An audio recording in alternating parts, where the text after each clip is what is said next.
الرحيم الحمد لله رب العالمين الرحمن الرحيم مالك يوم الدين إياك نعبد وإياك نستعين اهدنا الصراط المستقيم صراط الذين أنعمت عليهم غير المغضوب عليهم ولا الضالين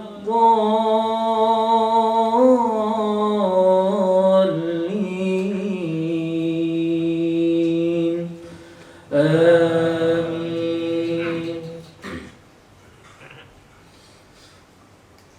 ولقد آتينا لقمان الحكمة أن اشكر لله ومن يشكر فإنما يشكر لنفسه ومن كفر فإن الله غني حميد. وإذ قال لقمان لابنه وهو يعظه يا بني لا تشرك بالله إن الشرك لظلم عظيم. ووصينا الإنسان بوالديه حملته أمه وهنا على وهن وفصاله في عامين أن اشكر لي ولوالديك إلي المصير وإن جاهداك على أن تشرك بي ما ليس لك به علم فلا تطعهما وصاحبهما في الدنيا معروفا واتبع سبيل من أناب إلي ثم إلي مرجعكم فأنبئكم بما كنتم تعملون. يا بني إنها إن تك مثقال حبة من خردل فتكون في صخرة أو في السماوات أو في الأرض يأت بها الله إن الله لطيف خبير. يا بني أقم الصلاة وأمر بالمعروف وانه عن المنكر واصبر على ما أصابك إن ذلك من عزم الأمور. ولا تصعر خدك للناس ولا تمش في الأرض مرحا إن الله لا يحب كل مختال فخور. واقصد في مشيك واغضض من صوتك إن أنكر الأصوات لصوت الحمير. صدق الله العلي العظيم. والسلام عليكم ورحمة الله وبركاته. Waalaikumsalam warahmatullahi wabarakatuh. Bismillahirrahmanirrahim. Assalamualaikum warahmatullahi wabarakatuh. Alhamdulillahi wa kafa wa salatullahi wa salamuhu ala ibadihi alladhina istafa wa fi muqaddimatihim ala sayyidina wa habibina al-mustafa wa ala alihi wa ashabihi ahla sidqi wal wafa wa man bihim iqtada wa iktafa wa ba'd. Qala Allah ta'ala fi ayatihil karim, a'udzu billahi minasy syaithanir rajim. Bismillahirrahmanirrahim. Innal ladzina amanu wa 'amilus solihati kanat lahum jannatul firdausi nuzula. Wa qala nabiyyuna Muhammad sallallahu alaihi wasallam, akrimu auladakum wa ahsinu adabahum au kama jaa fil hadis. Pertama-tama yang saya muliakan, terhormat kepada Mas Ridho beserta keluarga, Mami. Mudah-mudahan Allah Subhanahu wa taala senantiasa memberikan keberkahan pada keluarganya Mas Ridho. Allah Subhanahu wa taala istiqomahkan dalam setiap amal, dan Allah Subhanahu wa taala jadikan keluarga ini sebagaimana keluarganya Luqman Al-Hakim alaihi salatu wassalam. Dan kepada para jamaah semuanya yang tidak bisa saya sebutkan satu persatu namanya, tetapi tidak mengurangi rasa hormat dan takzim saya kepada para jamaah. Alhamdulillah, pada kesempatan malam hari yang berbahagia ini, Allah Subhanahu wa taala masih memberikan kepada kita nikmat yang sangat besar, yaitu nikmat dikenalkan kita dalam agama Islam. Agama Islam adalah agama yang paling sempurna, agama yang menjadikan semua kehidupan kita menjadi baik. Siapa orang yang mencari kemuliaan di luar agama Islam, maka pasti dia hina. Allah Subhanahu wa taala berfirman, wa may yabtaghi ghairal islami dina fala yuqbala minhu wa huwa fil akhirati minal khasirin. Siapapun orangnya, kalau dia mau mencari ketenangan, mencari kebahagiaan, mencari ketenaran, mencari kemuliaan di luar agama yang telah Allah tetapkan, yaitu agama Islam, fahuwa minal khasirin, sungguh dia menjadi orang-orang yang celaka selama-lamanya. Maka agama Islam adalah agama yang dengannya Allah ridha kepada kita. Allah Subhanahu wa taala berfirman, innad dina indallahil Islam. Sesungguhnya agama yang diterima di sisi Allah Subhanahu wa taala adalah agama Islam. Apa itu Islam? Islam itu dibangun atas 5 hal. Yang pertama, ang tashhada alla ilaha illallah. Yang kedua, wa tuqimas shalat wa tu'tiyaz zakat wa tasuma ramadan wa tahajjal baita man istata'a ilaihi sabila. Itu Islam. Yang pertama dibangun dengan 2 kalimat syahadat. Pondasinya adalah 2 kalimat syahadat. Dan 2 kalimat syahadat ini punya 2 rukun. Rukunnya adalah la ilaha illallah, yang kedua Muhammadur Rasulullah. Kalimat tersebut ada hakikat. Hakikatnya yaitu la ilaha illallah, kemudian prakteknya adalah Muhammadur Rasulullah. Siapapun orang yang sudah masuk dengan mengucapkan 2 kalimat tersebut, maka dia akan dimuliakan oleh Allah Subhanahu wa taala. Jangan pernah dalam hati kita ada perasaan bahwasanya saya orang Islam tapi saya hina. Jangan pernah. Sayyidina Abu Bakar As-Siddiq radhiyallahu taala anhu adalah sahabat yang paling sangat dimuliakan oleh Allah Subhanahu wa taala. Nabi mengatakan, khairul khalqi ba'dal anbiya Abu Bakar. Sebaik-baik manusia setelah para nabi adalah Sayyidina Abu Bakar. Beliau mengatakan, nahnu qaumun a'azzanallahu bil Islam famahma talabnal izzah azallanallahu li ghairihi. Kami adalah satu kaum. Kami adalah satu kaum yang Allah Subhanahu wa taala muliakan dalam Islam. Ini perhatikan artinya nih. Kami adalah satu kaum yang Allah Subhanahu wa taala muliakan kami dalam Islam. Siapapun orangnya yang dia mencari kemuliaan di luar agama Islam, adzallanallahu li ghairihi, sungguh dia akan mendapatkan kesengsaraan yang selama-lamanya. Hari ini orang menganggap bahwasanya agama Islam adalah agama yang paling direndahkan. Kenapa? Karena Allah Subhanahu wa taala sudah tidak lagi tolong kita. Kenapa Allah Subhanahu wa taala enggak tolong kita dengan agama kita? Karena kita terlalu cinta kepada dunia. Kita terlalu cinta kepada dunia. Nabi mengatakan, sayati 'alan nas zamanun la yabqa minal islami illa ismuhu wala minal qur'ani illa rasmuh. Akan datang kepada umatku menjelang hari kiamat, Islam hanya tinggal namanya saja. Al-Quran hanya tinggal tulisannya saja. Kalau dulu di zaman para sahabat, ketika Rasulullah mengirim pasukan ke Romawi, takluk dengan seketika. Ketika Rasulullah mengirim pasukan ke Rustum, takluk dengan seketika. Mesir takluk, Yaman takluk, semuanya takluk. Karena apa? Islam di atas pundak-pundaknya para sahabat. Kalau sekarang Islam direndahkan, agama kita dihinakan. Bahkan yang lebih parah lagi, yang menghinakan agama Islam adalah orang Islam sendiri. Sayati 'alan nas zamanun la yabqa minal islami illa ismuhu wa la minal qur'ani illa rasmuhu. Akan datang satu masa Islam hanya tinggal namanya saja.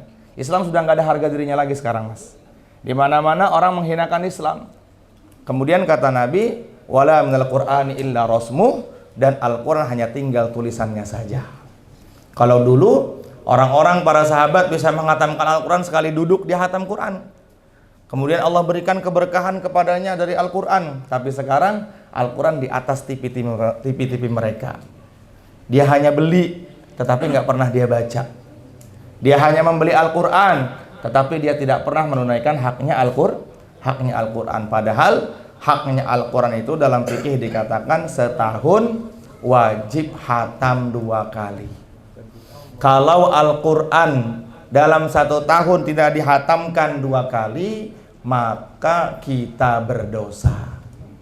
Hari ini kita lebih banyak melihat status daripada kita melihat Al-Quran. Kalau kata Ustadz Ghifari ditanya, kenapa antum gak baca Quran? Saya mah sibuk karena kerjaan. Sebenarnya bukan begitu. Sebenarnya Al-Quran sudah nggak mau lagi sama kita. Jangan pede kita nggak bisa baca Quran karena sibuk waktu kita. Bukan, Al-Quran udah males sama kita. Hati-hati. Kadang-kadang kita merasa diri kita tuh baik, sehingga kita tuh sibuk sampai kita nggak bisa baca Quran. Padahal pada hakikatnya Allah Subhanahu wa Ta'ala sudah benci sama kita, dan Al-Quran pun sudah benci kepada kita. Sehingga kita tidak mendapatkan barokahnya Al-Quran. Tidak mendapatkan barokahnya Al-Quran. Teman-teman ngaji Flow yang dimuliakan oleh Allah Subhanahu wa Ta'ala, dengan agama Islam yang sempurna ini, maka seluruh amal kita pasti akan diterima oleh Allah Subhanahu wa Ta'ala. Baik amal yang mahdhah atau amal yang ghairu mahdhah. Apa sih amal yang mahdhah itu? Amal yang mahdhah itu ibadah yang sudah Allah tetapkan. Seperti sholat, itu ibadah mahdhah itu namanya. Ibadah dibagi menjadi 2, ya. Ada ibadah mahdhah, ada ibadah ghairu mahdhah. Saya jelaskan. Ada papan tulis, ada ini. Ada. Ibadah dibagi menjadi 2. Ibadah dibagi menjadi 2. Yang pertama ada ibadah namanya mahdhah. Ibadah yang kaitannya hablum minallah. Semua ibadah yang hablum minallah disebut dengan ibadah hablum minallah.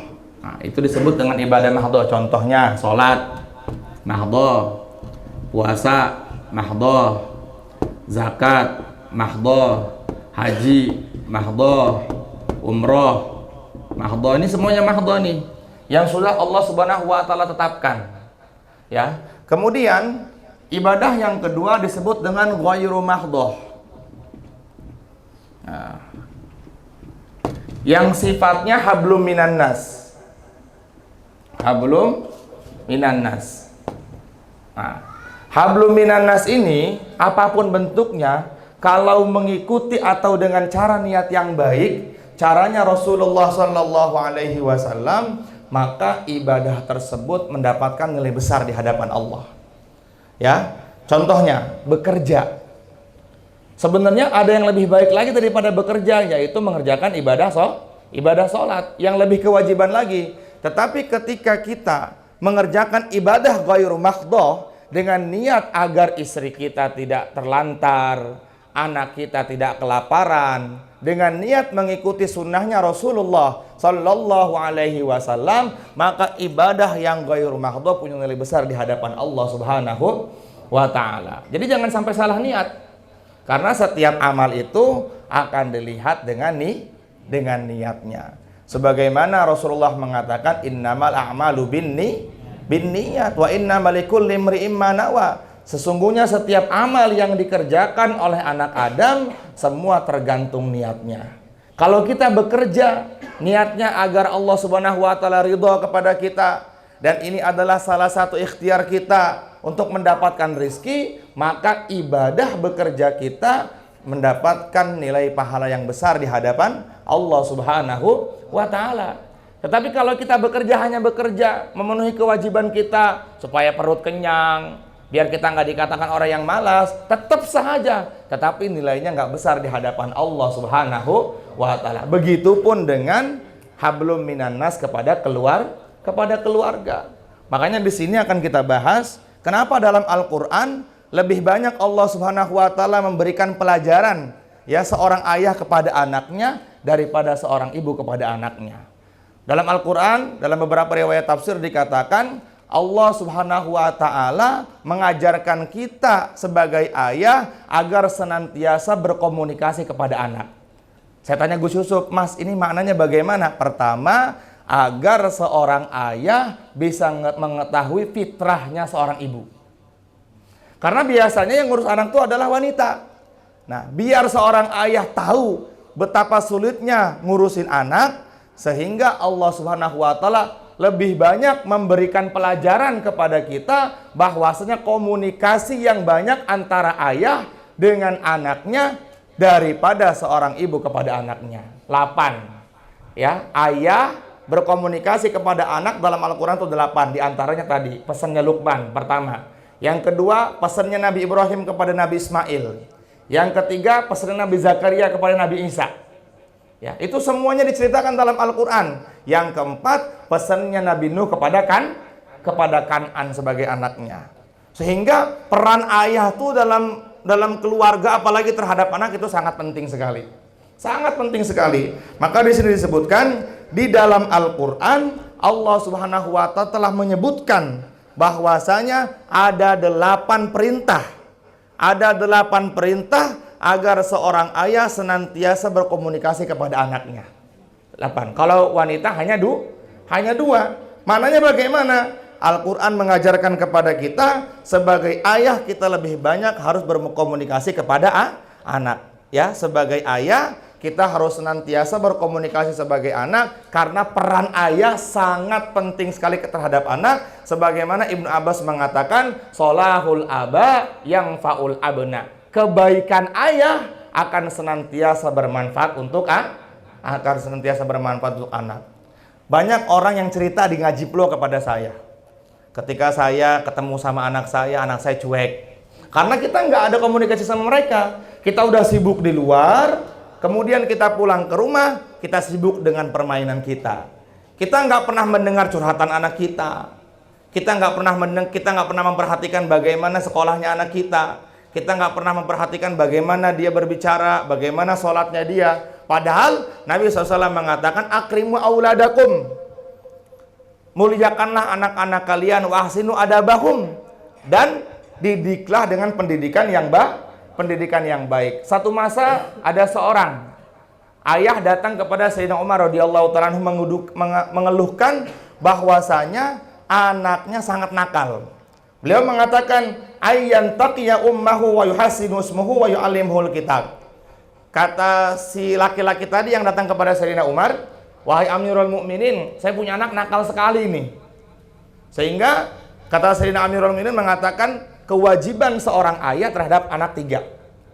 Yang pertama, wa yuhassinu ismuhu, yaitu mencarikan ibu yang baik kepadanya. Ya. Berarti sebelum kita menikah, maka kita harus tahu siapa calon istri kita. Ya, Nabi mengatakan ayyuhas syabab man istata'a minkumul ba'ah falyatazawwaj. Wahai para pemuda, kalau kalian ingin menikah, maka lihat 4 perkara. Yang pertama, wali jamaliha. Cantiknya, lihat cantiknya. Jangan katakan, saya mah yang penting agamanya. Enggak. Kita akan hidup terus-menerus bersamanya.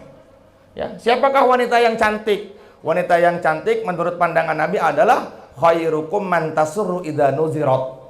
Orang yang dipandangnya enak. Jangan mandang mami enak nggak, Mas? Bang Ami mandang istrinya enak nggak? Enak ya. Jangan sampai nggak enak. Kalau kita ingin dikategorikan wanita cantik menurut pandangan atau menurut versinya Rasulullah, maka jadilah kita istri yang senantiasa baik di hadapan suami. Kalau suami datang, suami itu akan hilang rasa lelahnya kalau melihat istrinya. Mantasurru idza nuzirat. Maka yang pertama, kriteria pertama, kata Sayyidina Umar, memberikan pelajaran kepada laki-laki yang mengeluhkan anaknya nakal karena dia tidak tidak memberikan ibu yang baik kepadanya. Nabi mengatakan 4 perkara, 4 kriteria wanita yang harus kita nikahi. Yang pertama, wali jamaliha, cantiknya. Yang kedua, wali nasabiha, nasabnya. Kita harus paham, nasabnya dari mana ini? Tiba-tiba ketemuan chattingan di WhatsApp, di Messenger, kemudian DM-DM-an, tiba-tiba ngajakin nikah. Nggak tahu di mana itu asal-usulnya perempuan itu. Maka kita harus paham, dia anak siapa, tinggalnya di mana, bapaknya siapa, walinya siapa. Jangan gara-gara cuman DM-DM-an ngelihat parasnya yang cantik, akhirnya kita tergoda. Kalau kata kiai saya dulu ya, kata Kiai Uzairon, pesan saya sama kalian sebagai santri saya, jangan menikah dari wanita sampah. Apa tuh wanita sampah? Wanita yang nggak tahu dari mana asal-usulnya. Kita nggak tahu dia siapa. Tiba-tiba karena kita suka melihat dia, akhirnya kita nikahi. Nauzubillah min zalik. Ya, nauzubillah min zalik. Kemudian yang ketiga, wali maliha, tentang hartanya. Kalau kata para ulama, yang dimaksud dengan harta di sini dia tidak matre. Maka kita bisa tahu ketika kapan? Ketika sebelum menikah.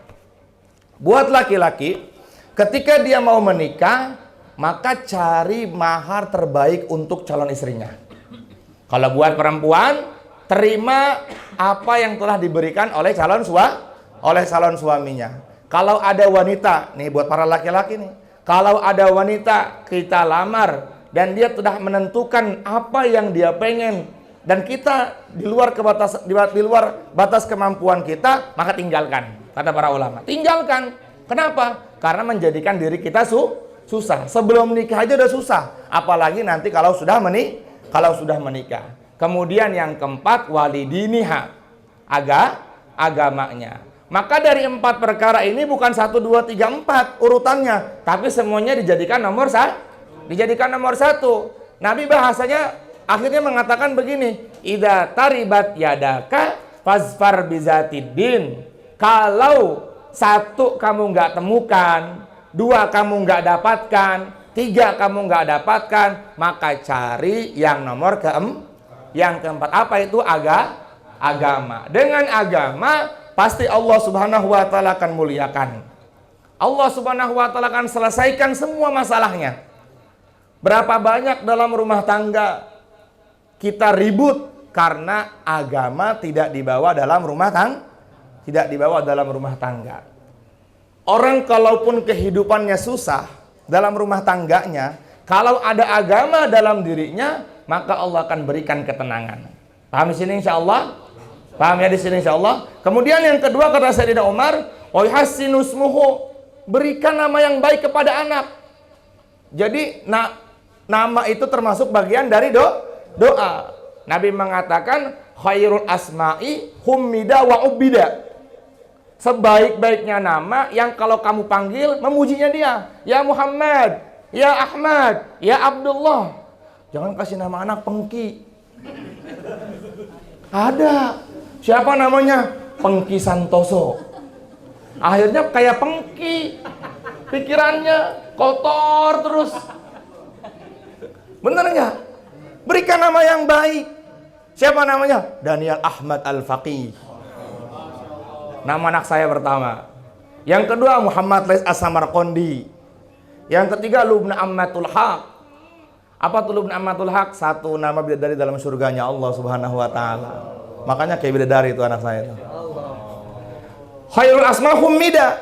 Sebaik-baiknya nama yang kalau kamu panggil namanya memuji. Siapa namanya? Ridho. Berarti kalau kita panggil Ridho, Allah akan datangkan ridhonya terus. Abu Zar. Siapa lagi namanya yang di sini? Arif. Orang yang sangat dermawan, arifin. Orang-orang yang dekat dengan Allah Subhanahu wa taala, shadiqin. Orang-orang yang punya hati yang benar, hati yang lurus. Aji, apa Aji artinya Aji? Asal jadi gitu. Asal jadi. Wa ubida, dan yang dengan panggilan tersebut anak itu akan senantiasa taat kepada Allah Subhanahu wa taala. Maka berikan nama yang baik. Kalau bisa buat laki-laki pakai nama Muhammad. Pakai nama Muhammad. Pak Ustadz, dulu orang tua saya belum hijrah. Kasih nama sekarang, ganti. Kalau seandainya ribet ngurusinnya, maka nggak apa-apa. Kalau kenalan, siapa namanya? Muhammad Ridho. Siapa namanya? Muhammad Alvin. Dalam riwayat Imam Suyuti, barang siapa yang memberikan nama Muhammad kepada anaknya, maka Allah Subhanahu wa taala akan puji anak tersebut sebagaimana Allah puji Rasulullah SAW. Kasih nama anaknya sekarang, Muhammad, ganti namanya Muhammad Kinan, Muhammad Arif, Muhammad Alvin. Biar apa? Biar nanti Allah puji anak kita, Allah puji kita sebagaimana Allah puji Rasulullah sallallahu alaihi wasallam. Jangan kasih nama anak sembarangan, ya. Termasuk su'ul adabnya orang tua kepada anak, durhakanya ayah kepada anaknya adalah memberikan nama yang tidak baik kepada anak. Nauzubillah. Kasih nama yang baik. Muhammad Aditya, Muhammad siapa? Mamas Devian. Siapa namanya? Muhammad Devian. Devian siapa? Rendra Adityawan. Rendra Adityawan. Itu pokoknya artinya panjang kayaknya teman saya. Jadi teman-teman yang dimuliakan oleh Allah Subhanahu wa taala, kemudian yang ketiga wa yu'allimuhul kitab. Ajarkan Al-Qur'an kepadanya. Jadi bukan anak yang durhaka kepada orang tua. Bisa jadi orang tua durhaka kepada anak. Hari ini banyak di antara kita yang mengeluhkan kenakalan anak kita. Padahal pada dasarnya sudahkah kita menjalani nasihatnya Sayyidina Umar? 3 nasihatnya Sayyidina Umar yang tadi. Yang pertama, berikan ibu yang baik kepadanya. Yang kedua, berikan nama yang baik kepadanya. Dan yang ketiga, ajarkan anak Al-Qur'an. Ajarkan anak Al-Quran. Kemudian anak tadi bertanya lagi kepada Sayyidina Umar, ya Amirul Mukminin, sesungguhnya orang tua saya tidak memberikan nama yang baik kepada saya, dan dia telah memberikan kepada saya ibu dari kalangan Majusi. Dia memberikan nama kepada saya namanya Kumbang, yang artinya celaka. Kumbang artinya celaka. Kemudian dia tidak mengajarkan kepada saya. Umar bin Khattab mengatakan, jikta tashku uquqa bnika wa qad aqaqtuhu. Kamu mengeluhkan kenakalan anakmu sementara kamu tidak memperhatikan ibunya kepadanya. Jadi penting mencari pasangan hidup yang baik itu sangat penting sekali. Qabla ayya aqqa wa asata ilaihi qabla ayyasi'a ilaika. Bagaimana anak kamu gak mau durhaka kepada kamu, kata Sayyidina Umar, sementara kamu duluan durhaka kepada dia. Jadi teman-teman yang dimuliakan oleh Allah Subhanahu wa taala, peran yang paling terpenting dalam memberikan nama kepada anak adalah ayah. Agar rasa kecintaan ayah kepada anak itu sangat lebih sekali. Jangan sampai kita nggak dekat sama anak, terutama kalau kita punya anak perempuan. Kalau kita nggak dekat sama anak perempuan kita, ketika dia nanti sudah balik, sudah dewasa, maka dia nggak menemukan siapa laki-laki yang baik di sekelilingnya. Dia nggak bisa memberitahukan. Kadang-kadang kita nih nggak mau kayak gitu sama anak-anak kita. Kita nih merasa kalau digituin tuh kayak ngapain sih lah, nggak penting banget itu. Nauzubillah min zalik gitu. Ya, Nabi di sini dikatakan fa'usriyan Nabi SAW amal qaum summa basata yadaihi. Nabi begini, ayo lo. Jadi Sayyidina Husain lari dari hadapan Rasulullah sallallahu alaihi wasallam. Faja'ala Husain yamurru marratan hahuna wa marratan hauna. Maka Husain pun lari ke sana, lari kemarin. Nabi juga, ayo terdapat nih. Wow, dimakan sama aku, kata Rasulullah SAW. Itulah hebatnya Rasulullah sallallahu alaihi wasallam. Fayudahikuhu, maka Husain sangat tertawa sampai gigi gerahamnya Sayyidina Husain terlihat. Saking lucunya Rasulullah sallallahu alaihi wasallam, hatta akhadahu, sampai akhirnya Sayyidina Husain ditangkap oleh Rasulullah sallallahu alaihi wasallam. Faja'alan Nabi sallallahu alaihi wasallam ihda yadayhi. Nah, diambil dagunya, kemudian faqabbalahu, dicium pipi kanannya, pipi kirinya. Itu di hadapan di hadapan para sahabat. Kemudian baina ra'sihi summa yataqahu faqabbalahu wa qala Husain minni wa ana minhu. Kata Sayyidina Rasulullah, aku mencium Husain. Husain bagian dariku dan aku bagian dari Husain. Barang siapa yang mencintai Husain, maka Allah akan mencintainya. Maka wajib buat kita untuk cinta kepada Sayyidina Husain. Pelajaran dalam hadis ini adalah betapa hebatnya yang mulia Rasulullah SAW, Nabi akhir zaman, pimpinannya para anbiya. Walaupun beliau sangat wibawa di hadapan para sahabat, tetapi beliau tidak pernah segan, tidak pernah merasa kalau beliau adalah nabi. Di hadapan anak-anak, Rasulullah senantiasa bercanda. Dalam riwayat Abu Hurairah, Nabi pernah mengatakan, Nabi pernah memanggil anak-anak, "Hei, orang yang punya 2 telinga, kemari." Betul nggak? Itu bercandanya Rasulullah Sallallahu Alaihi Wasallam. Kata Nabi, aku nggak pernah berbohong walaupun dalam keadaan bercanda. Nabi juga pernah panggil seorang anak, "Wahai anak dari kabilah Habasyah yang kulitnya hitam, kemari." Itu Nabi memanggil nama ayahnya karena dia dari keturunan Habasyah. Maka anak-anak itu akan datang kepada Rasulullah Sallallahu Alaihi Wasallam, dan Nabi sangat humoris orangnya. Pernah satu masa Rasulullah SAW ditanya, ada orang yang dikejar oleh Abu Jahal. Ada orang dikejar oleh Abu Jahal ingin dibunuh.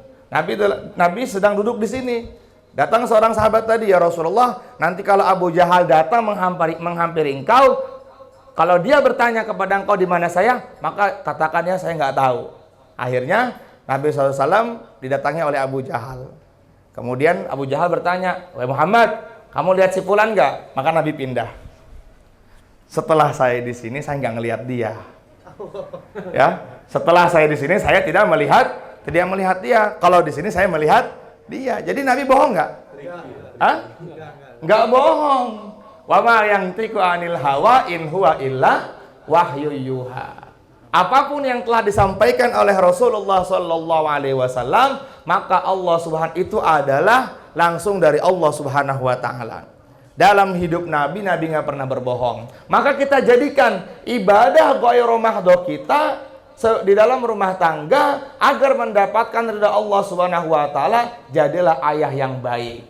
Ayah yang baik itu seperti apa? Yang tadi dibacakan oleh Ustadz Ghifari sebagaimana Luqman Al-Hakim. Ada berapa nasihat yang diberikan Luqman kepada anaknya? Ada 5. Yang pertama, ya bunayya la tusyrik billah innasyirka ladzulmun adzim. Wahai anakku, janganlah sekali-kali engkau menyekutukan Allah Subhanahu wa taala. Kalau dalam kitab Sulamun Taufik, wajib buat ayah, ini buat para ayah nih.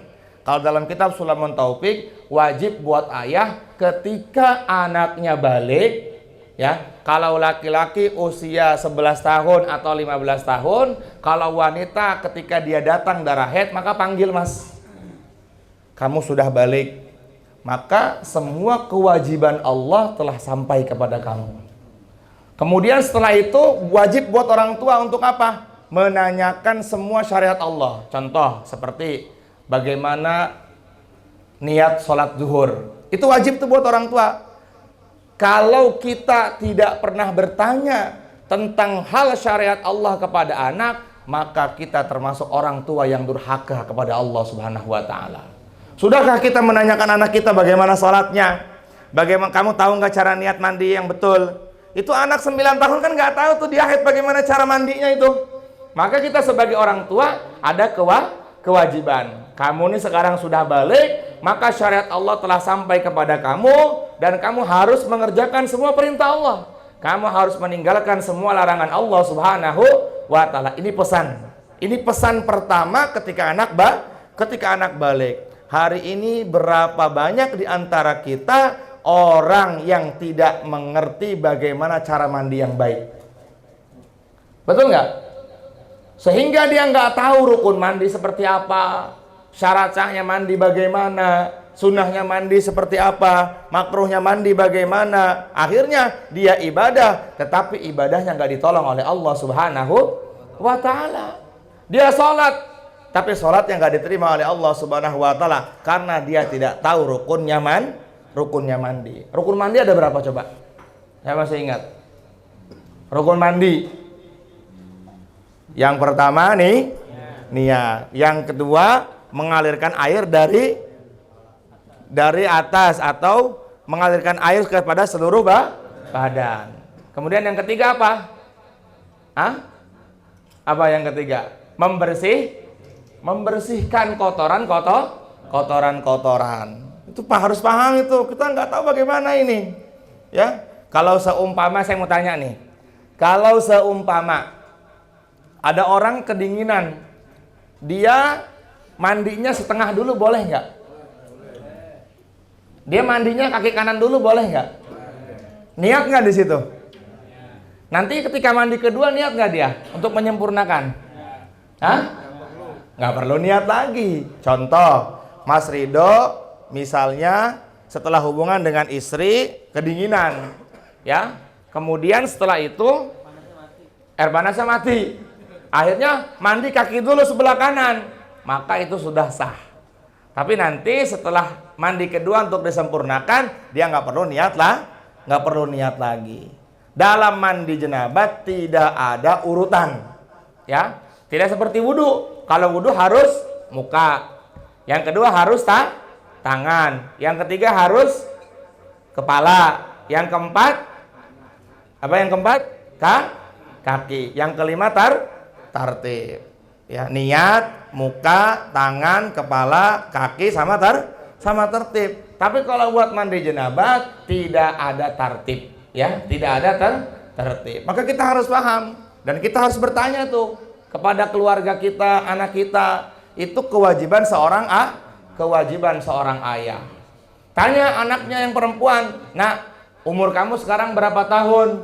"Umur saya 9 tahun. Sudah keluar darah belum?" "Kayaknya belum, Pak." "Oh, berarti belum haid." Ya, karena batasnya haid bagi para wanita dalam fikih mazhab Syafi'i 9 tahun. Kalau ada anak perempuan di usia 7 tahun sudah keluar darah, itu bukan darah haid tapi darah istihadah, darahnya penyakit. Kemudian tanya, "Berapa lama kamu haid?" "Paling cepatnya 1 hari 1 malam. Umumnya 1 pekan 7 hari. Paling lama berapa hari?"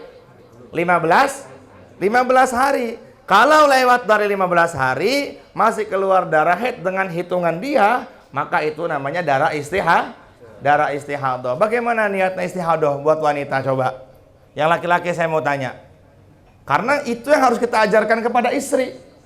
Nabi mengatakan kullukum ra'in wa kullukum mas'ulun an ra'iyatihi. Setiap kita adalah pemimpin dan pemimpin akan ditanya oleh Allah Subhanahu wa taala tentang apa yang telah dia pimpin. Maka laki-laki seorang suami memimpin keluarganya, dia akan ditanya oleh Allah, "Wahai Mas Ridho, kamu dulu menjadi pemimpin di rumah tangga kamu, maka saya tanya, bagaimana sholatnya istri kamu? Apakah kamu sudah tahu?"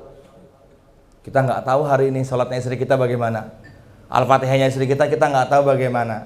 Kita niat istihadah aja kita nggak tahu bagaimana niat istihadah. Mana ayam gepuk gimana? Yang ini teman-teman ngaji di ayam gepuk masih ingat nggak? Nawaitul wudu'a listibahati sholat. Bagaimana barang? Nawaitul wudu'a listibahati sholat.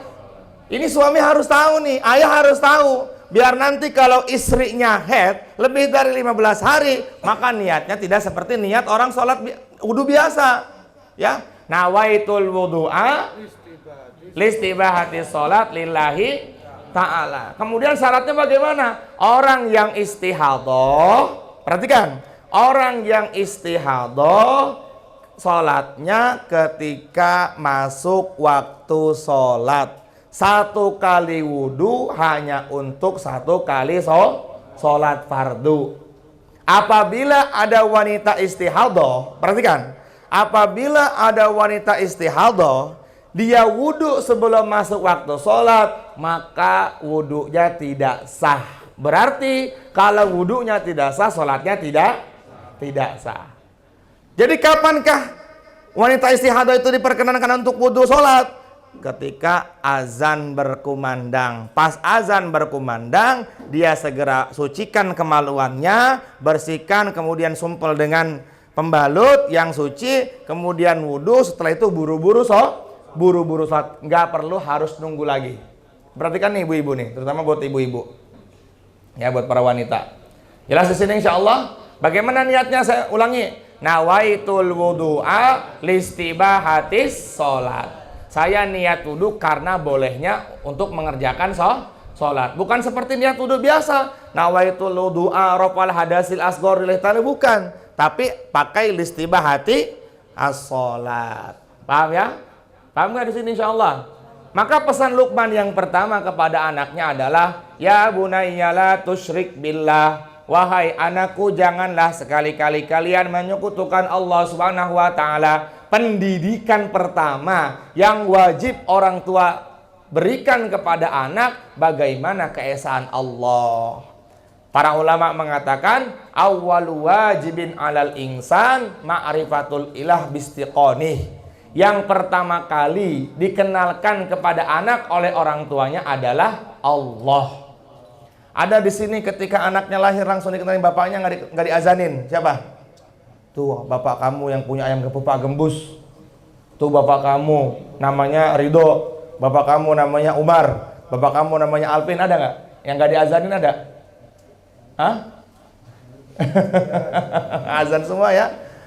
Ketika anak baru lahir langsung Allahu Akbar, Allahu Akbar. Nabi mengatakan, iftahu ala sibyanikum bila ilaha illallah. Ajarkanlah anak kalian dengan kalimat la ilaha illallah. Walakinuhum indal mauti la ilaha illallah. Dan talkinkanlah orang-orang yang pengen mati, orang-orang yang sedang sekarat di samping kalian dengan la ilaha illallah. Maknanya bagaimana? Fa innahu man qala awwaluhu la ilaha illallah wa akhiruhu la ilaha illallah summa asha alfasanatin lam yus'al an zambi wahid. Kalau orang di awal hidupnya yang dia pertama kali ucapkan adalah Allah, di akhir hidupnya yang dia ucapkan kalimat Allah, terakhir hidupnya, dan dia hidup selama 1000 tahun, maka Allah akan malu menanyakan dosa kepadanya.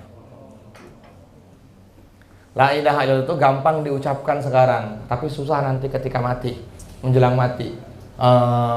Insyaallah. Siapa yang mampu mengucapkan kalimat tersebut? Yang memampukan adalah Allah, dibantu dengan amal. Kalau sekarang mudah kita, la ilaha illallah, la ilaha illallah. Nanti ketika sakaratul maut maka sulit. Kenapa kita sulit? 3 perkara. Pertama, karena kita pertama kali melihat malaikat Israel. Yang kedua, kita menahan sakit. Yang ketiga, kita haus. Jadi kita sampingnya Allah. Mudah-mudahan kita termasuk orang-orang yang mati bisa mengucapkan kalimat tersebut. Amin ya rabbal alamin. Kemudian pesan Luqman yang kedua, aqimis sholat, yaitu kerjakan sholat. Nabi mengatakan, muru auladakum bis sholat wa hum abna'u sab'a sinin. Perintahkan anak kalian untuk sholat ketika umur mereka 7 tahun. Tapi dididiknya dari kapan? Dari sekarang. Kayak Devian, kayak Mikola, itu diajak tuh.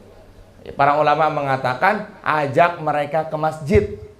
Dari kapan? Dari mereka sudah mengetahui mana kanan, mana kiri. Itu sebagian ulama mengatakan itu adalah hadis Rasulullah. Ketika ditanya, Devian mana kanan? Ini, mana kiri ini? Udah ajak ke masjid. Perintahnya Nabi SAW, muru auladakum bis sholat wa hum abna'u sab'a sinin. Ajarkanlah, perintahkanlah sholat kepada anak kalian sementara umur mereka 7 tahun. Ini kita jangan sampai sayang sama anak tapi kita nggak pernah memperhatikan ibadahnya anak. Saya lihat didikan Mas Ridho sama Mamas dan Devian, sama Mamas dan Mikolas itu Masya Allah. Kemarin 3 hari di Magelang itu kan, zuhur nggak disuruh qobliyah, dia udah qobliyah duluan. Habis sholat zuhur nggak langsung kabur kayak anak-anak kita, dia ngadep membelakangi kiblat, doa. Setelah doa nggak langsung pulang, nggak disuruh. Saya perhatikan itu langsung Mbak Dia, saya tanya, Mas sholat apa? Suruh papi sholat abis sholat namanya sholat Mbak Dia katanya. Itu gimana nggak senang kalau kita punya anak kayak gitu tuh. Ini kita sayang sama anak, tapi kita nggak perhatikan sholatnya. Sayang sama anak diberiin mainan, bukan. Sayang sama anak tuh nggak gitu, itu bagian. Sayang sama anak itu kita perhatikan ibadah, dan itu perintah Allah Subhanahu wa ta'ala. Muru auladakum bis-shalah wa hum abna'u sab'a sinin. Perintahkan mereka sholat sementara umur mereka 7 tahun. Wadribuhum, pukul mereka kalau nggak mau sholat. Wahum asro sinin, dan sementara umur mereka 10 tahun. Kita sama anak kadang-kadang suka kasihan. Kenapa kok nggak kelihatan di masjid? Kasihan, masih kecil. Padahal nauzubillah min zalik, sama saja kalau kita begitu, sama saja kita yaudah biar aja di neraka deh. Biar aja dibakar deh, biar aja nauzubillah min zalik. Beruntung Pak kalau kita punya anak soleh itu beruntung. Terus Nabi mengatakan wa farriqu bainahum fil madaji, pisahkan tempat tidur mereka kalau mereka sudah usia 10 tahun. Jadi teman-teman, kalau anak sudah usia 10 tahun, maka perintahnya Nabi wajib dipisahkan tidurnya. Ya. Ini perintah dari atasan kepada bawahan, al-amru lil wujub, yang bermakna wajib. Kenapa? Karena kita nanti kan nanti suami istri kan sebagai ayah sama ibu akan ada sesuatu. Dan 10 tahun itu sudah ngerti loh, jangankan 10 tahun. Ya, kadang-kadang 5 tahun aja ngerti. Dan dia paham nanti, dia akan terekam. Kenapa Mas ketawa-tawa Mas? Ada orang yang cerita ke saya tuh, Masya Allah. Tiba-tiba langsung jadi malas katanya. Jadi bingung jadinya. Kamu gak kenapa-napa kan? Kamu ngeliat apa tadi? Kenapa sih kok begitu katanya? Emang lagi ngapain katanya? Masya Allah. Itu hati-hati sekali. Makanya perintah Nabi, wa farriqu bainahum fil madaji. Pisahkan anak kita ketika 10 tahun dalam tempat tidurnya, rawahu Abu Dawud. Kemudian teman-teman ngaji pro yang dimuliakan oleh Allah Subhanahu wa taala, pesan Luqman yang ketiga, wa'mur bil ma'ruf. Ajarkan anak kita untuk senantiasa berbuat baik. Masya Allah. Kalau ada tukang minta-minta, kita suruh kasih. Kalau kita pas lagi di masjid sedekah itu, dia kasih juga. Nih bapak bawa, kamu bawa 50.000, bapak bawa 50.000, biar dia terbiasa. Ya, karena amalan orang tua itu akan sangat bermanfaat untuk anak, apalagi kebaikan. Anak tuh akan senantiasa merekam. Kadang-kadang kita suruh anak kita sholat, kita suruh anak kita ngaji, tapi kita kalau nggak ngaji kan suka dibalas gitu. Bapak gimana sih nyuruh saya ngaji tapi bapaknya nggak mau ngaji? Bapak gimana sih nyuruh saya ke masjid tapi bapaknya nggak mau ke masjid? Itu di tempat saya di Al-Mau'izah tuh ada, Masya Allah. Kalau dia nggak ke masjid, bapaknya marah banget, tapi bapaknya nggak pernah ke masjid. Ya, itu bapaknya nganterin pakai payung tuh subuh-subuh, tapi bapaknya nggak mau ke masjid. Soalnya tinggal masuk masjid, ditanya sama aku, kenapa kok bapak nggak ke masjid? Katanya males katanya. Tapi kalau anaknya nggak ke masjid dia marah itu. Itu gimana Mas kalau orang tua kayak gitu tuh Mas? Ada baiknya sedikit. Ada banyak. Daripada nggak sama sekali. Jangan sampai kayak gitu. Ya, kita nggak pengen kan anak kita jadi orang yang salah. Kita nggak pengen anak kita jadi orang yang buruk. Ya, kalaupun kita jahat, pasti dalam diri kita nggak pengen anak kita jahat. Pasti pengen anak kita baik. Maka didik anak dengan pendidikan agama. Wa'mur bil ma'ruf. Ajarkan mereka berbuat baik. Di antara berbuat baik itu harus jaga akhlak, ya. Nanti kalau seandainya ada yang ngatain kamu jangan balas ngatain lagi. Jangan. Kalau kata Lais begini, Bi, itu Kevin ngomong Abi jelek. Emang gara-garanya kenapa? Lais ngomong dia duluan jelek. Bapaknya, ya itu balasan dari Kevin, saya bilang gitu. Tapi Lais nggak mau kalau Abi dibilang jelek katanya. Itu gara-garanya Lais ngomongin bapaknya Kevin jelek. Tapi Lais nggak mau kata dia. Nggak boleh kayak gitu saya bilang. Dia karena belum paham. Kan anak kayak itu kan polos tuh kayak gitu kan. Ajarkan kalau nanti kamu berbuat buruk nanti kan ada balasannya. Gara-gara kamu ngomong orang tua dia jelek, akhirnya dia juga ngomong orang tua kamu jelek. Oh gitu ya Bi, baru paham dia. Makanya kita harus senantiasa mengajarkan kebaikan dari hal yang paling kecil, terutama berbohong. Ya, jangan sampai anak kita tuh berbohong. Ya, kalau orang mengajarkan anak berbohong, maka na'udzubillah min zalik, berarti sama saja dia telah menjerumuskan anaknya ke dalam kehancuran. Kadang-kadang kan kita suka bilang sama anak kita ya, kalau lagi ada telepon atau ada yang datang bilang bapak nggak ada. Padahal kan bapaknya ada itu. Itu kan bohong juga tuh, ngajarin bohong. Ya, maka sama saja kita menjerumuskan anak kita ke dalam kehancuran. Kemudian pesan Luqman yang keempat, wanha 'anil munkar, senantiasa mencegah kemungkaran. Kalau dilihat ada orang yang berbuat kemungkaran di depan kamu, maka kamu cegah dengan kemampuan kamu. Ya, anak-anak sekarang paling apa sih, berantem, ya kan? Kalau seandainya kita didik dengan kebaikan, insya Allah dia akan bisa mencegahnya itu. Jangan sampai, ayo buru-buru terus, jangan. Nauzubillah min dzalik. Itu ya, memang pergaulan tuh luar biasa, masya Allah. Kadang-kadang suka sedih kalau ada cerita ke saya itu Pak Ustadz, Daniel ngomong A, Daniel ngomong B, suka sedih. Padahal kita nggak pernah mengajarkan itu. Ya kan, nauzubillah min dzalik. Karena memang pergaulannya teman-temannya itu memang. Makanya cari pendidikan yang baik. Berapapun kita bayar agar anak kita jadi anak yang soleh. Karena efeknya anak soleh itu bukan hanya di dunia, di akhirat kita akan bisa merasakannya juga. Wa man sholaha min abaihim wa azwajihim wa dzurriyyatihim. Kalau kita punya anak soleh, kebaikan-kebaikan itu akan terus kita dapatkan. Saya sering sampaikan di sini, malaikat ketika menyiksa orang yang tidak taat, orang tua yang tidak taat, terus tiba-tiba dia berhenti. Kenapa, kata si ayah tadi, kamu berhenti nyiksa saya? Saya malu karena kebaikan anak kamu di dunia, karena ngajinya anak kamu di dunia. Ini memang luar biasa tuh, amalnya anak itu akan sangat bermanfaat juga untuk kita. Nabi mengatakan, idza mata ibnu adam inqata amaluhu illa min salasin. Kalau anak Adam meninggal dunia, maka akan terputus seluruh amal kecuali tiga. Yang pertama apa? Sodakotin jariyatin, sodakoh jariyah. Kalau seandainya kita sedekah jariyah ke Masjid Al-Uswah, kita kasih 10.000, selama Masjid Al-Uswah itu masih ada, maka kita akan terus mendapatkan kebaikan. Kalau di dalam Masjid Al-Uswah ada orang yang sholat 1.000 orang, maka kita dapat pahala 1.000 orang lah yang kusumin ajri fa'ili, tanpa mengurangi sedikit pun.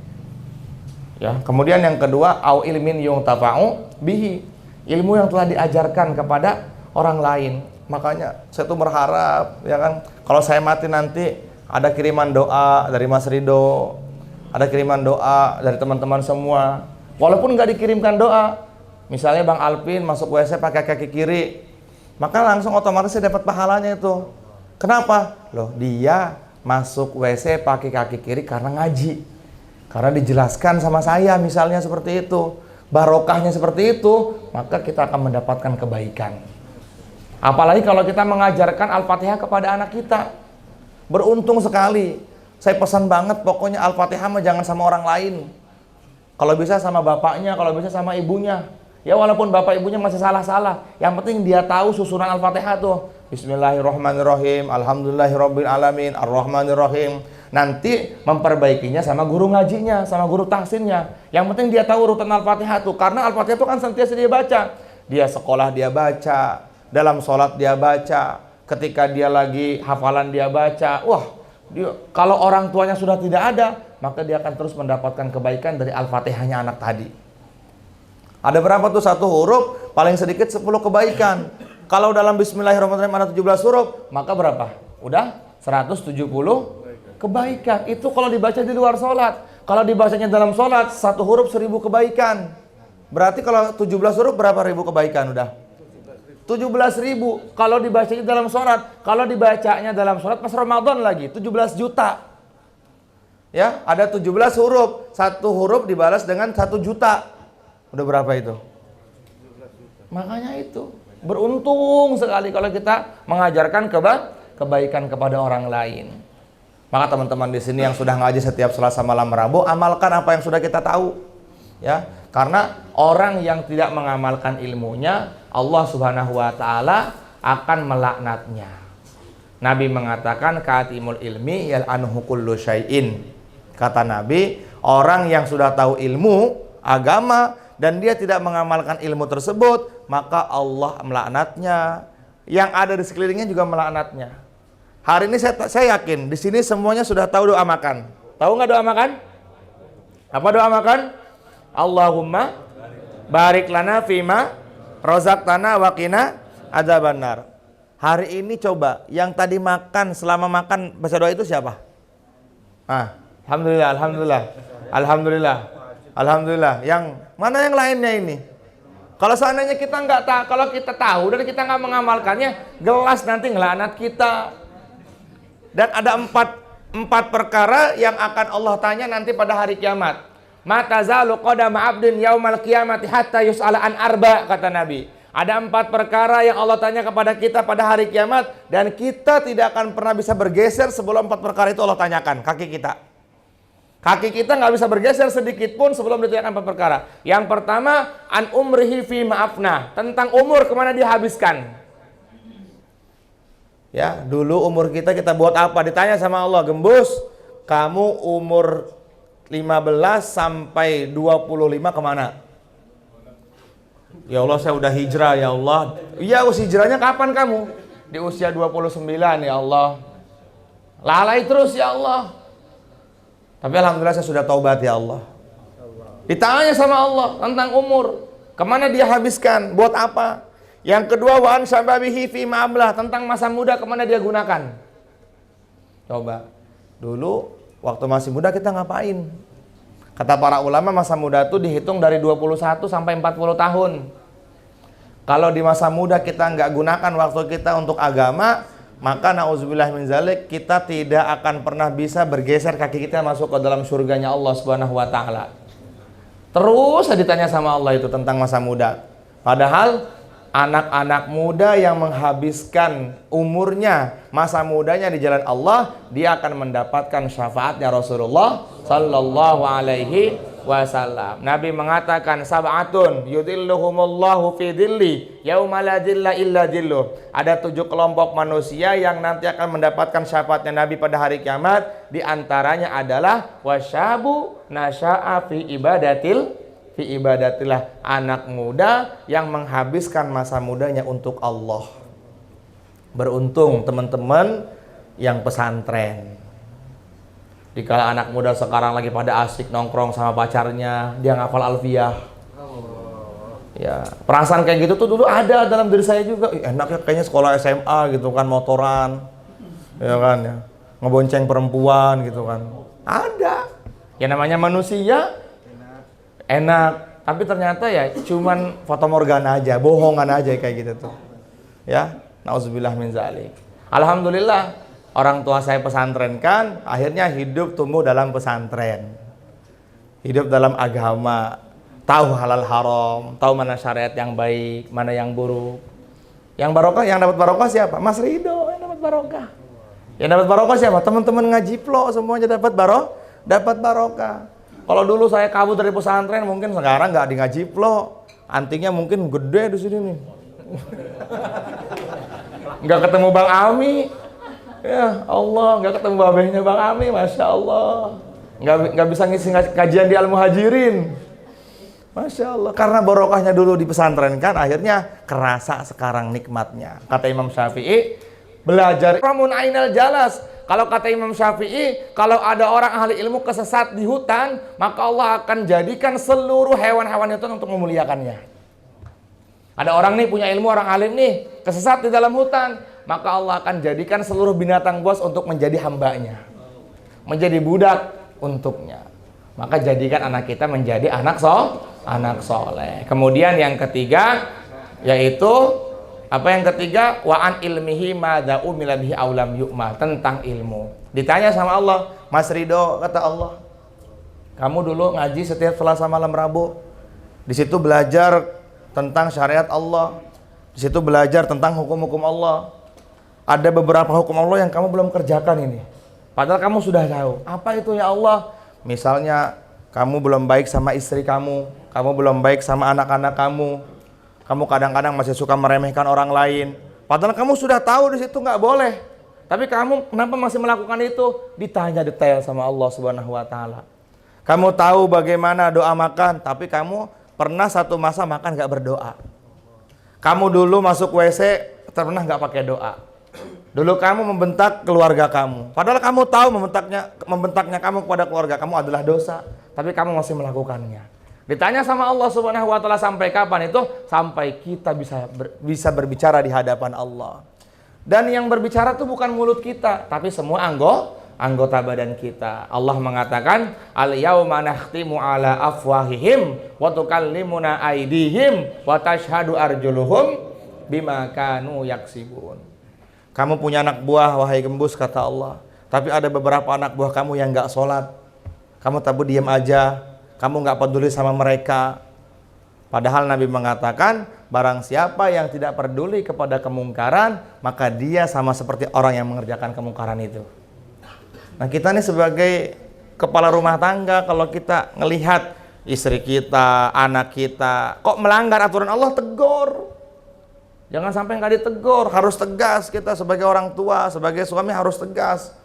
Ya, kemudian yang keempat, yaitu tentang harta, dari mana dia dapatkan dan kemana dia belanjakan. Ditanya, Bang Umar, kamu dapat uang dari mana? Kemudian kamu gunakan untuk apa?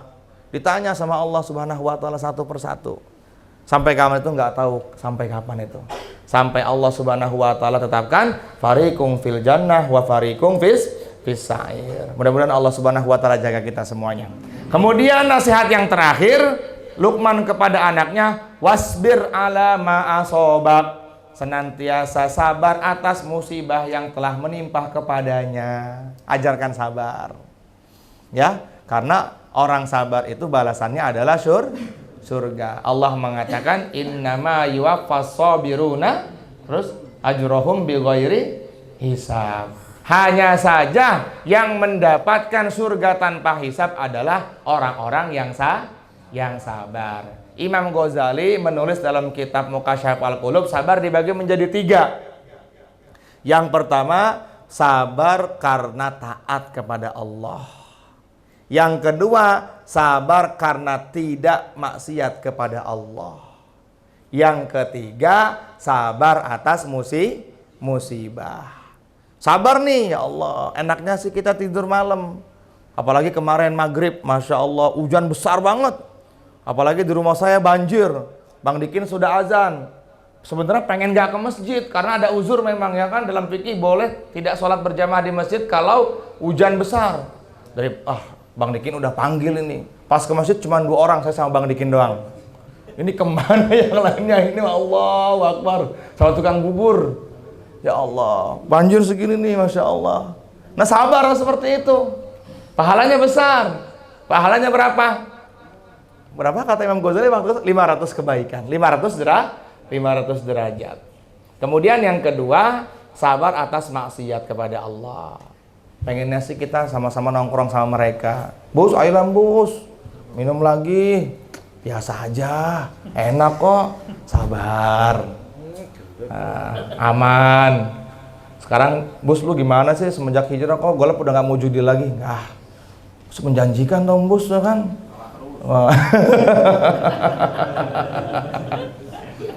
Sabar atas agar kita tidak maksiat. Itu kata Imam Ghazali, kita akan mendapatkan 600 derajat di hadapan Allah. Masya Allah. Memang maksiat itu luar biasa, apalagi kalau suasananya mendukung maksiat. Apa tuh suasana mendukung maksiat? Istri lagi nggak ada, kita tidur di kamar, scroll handphone. Aduh. Orang itu bisa dikatakan imannya kuat itu ketika dalam kamar sendirian. Betul. Kalau dulu maksiat tuh kita keluar, kalau sekarang tuh maksiat tinggal buka handphone aja udah. Mau apa aja ada di situ. Kalau dulu orang maksiat kan keluar dulu. Misalnya pengen nonton bioskop yang jelek-jelek lah, anggaplah seperti itu kan ya. Ya kita keluar. Kalau sekarang mah semua di kamar. Bahkan bukan di kamar, di tiang masjid dia maksiat. Nyender yang masjid ya. Ngeliatin digedein. Ustadz pengalaman ya enggak, ngeliat Mas Rido.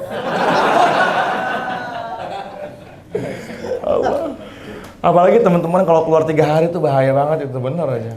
Kalau nggak bisa ngejaga itu handphone itu. Kalau kata Habib Umar, handphone itu seperti pisau. Ya, pisau tuh kadang-kadang bisa bahaya sama dipegang sama yang dewasa aja bisa bisa melukai, ya. Kita bisa terluka karena pisau, apalagi sama anak kecil. Handphone tuh kayak gitu. Kalau kita nggak bisa menggunakan handphone itu dengan baik, nauzubillah, hati kita bisa rusak itu. Semua ada di situ.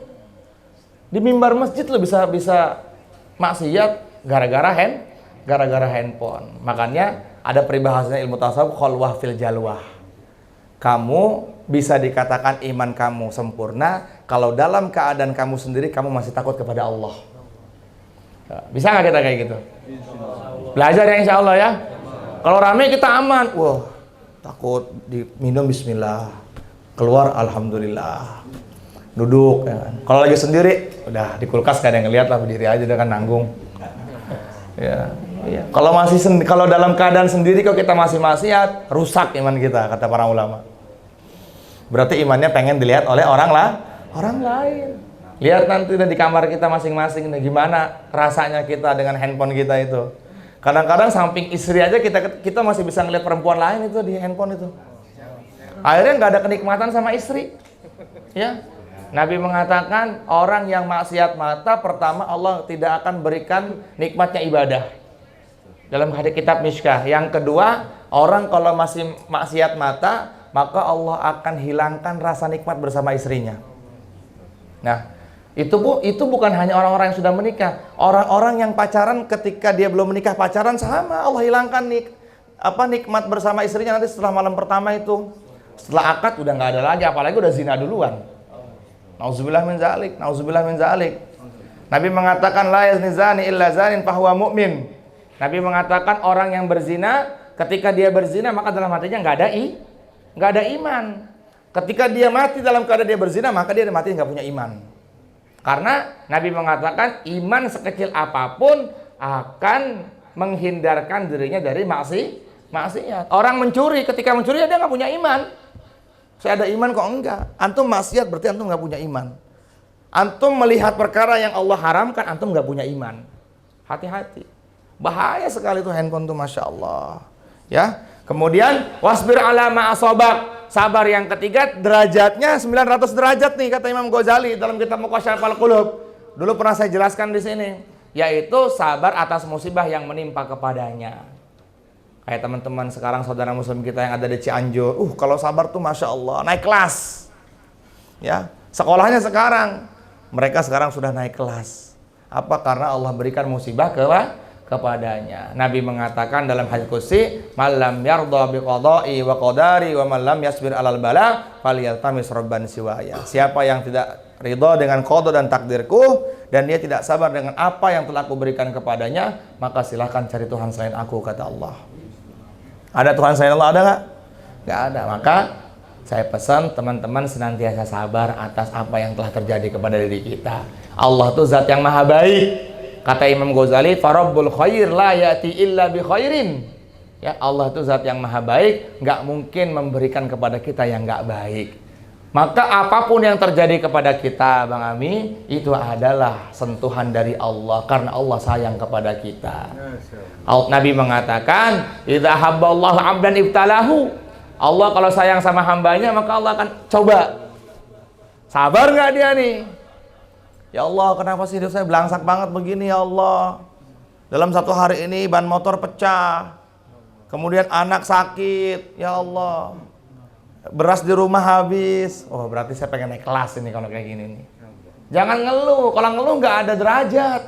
Sayang, jangankan musibah yang besar. Dalam kitab Muntahopah Hadis Nabi mengatakan orang mukmin terkena duri aja, dia ucap astagfirullahaladzim, innalillahi, langsung masuk surga tanpa hisab.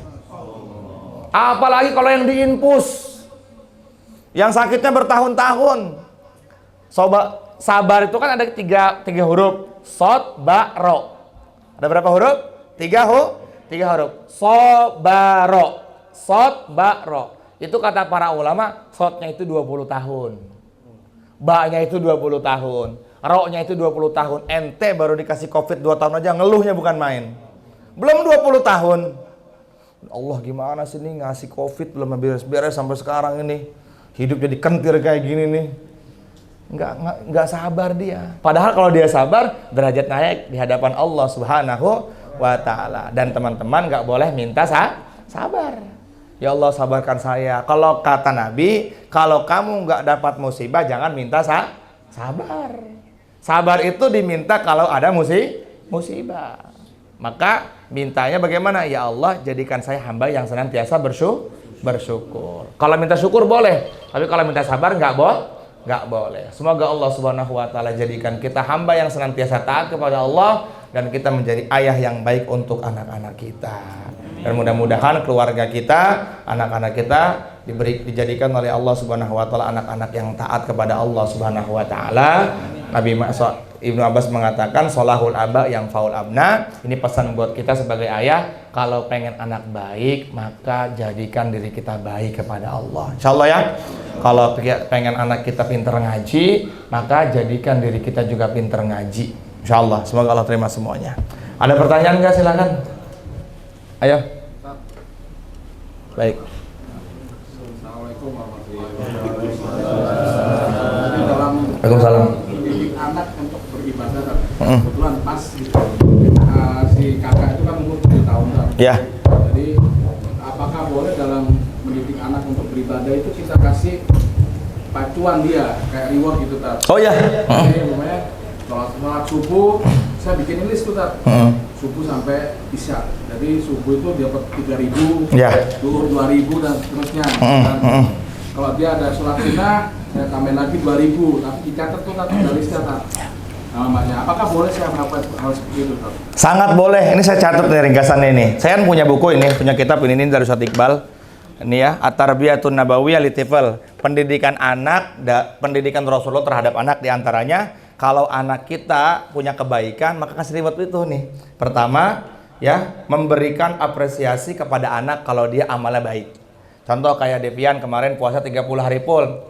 Setelah 30 hari selesai, kita janji, kamu mau apa nak? Dan kita harus belikan. Itu termasuk bagian dari sunnah Rasulullah SAW. Rasulullah pernah bilang sama Sayyidina Husain, sama Sayyidina Hasan, kalau seumpama nanti kamu baca Qur'annya, ya siapa yang paling cepat hataman Qur'annya, maka nanti akan kakek kasih 10 kurma. Wow, 10 kurma. Seneng kan anak-anak itu kan.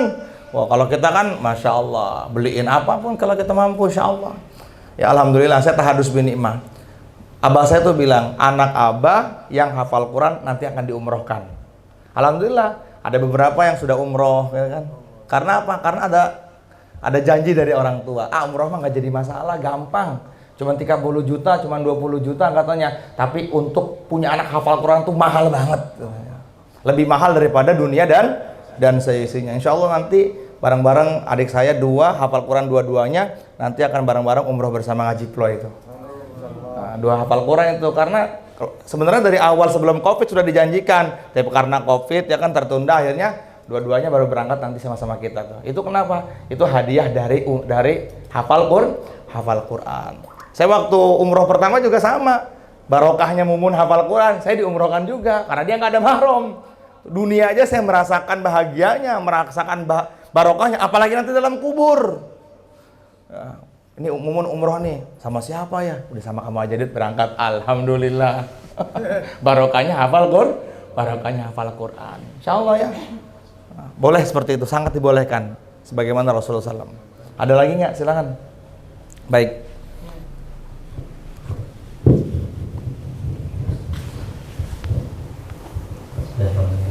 Assalamualaikum warahmatullahi wabarakatuh. Waalaikumsalam warahmatullahi.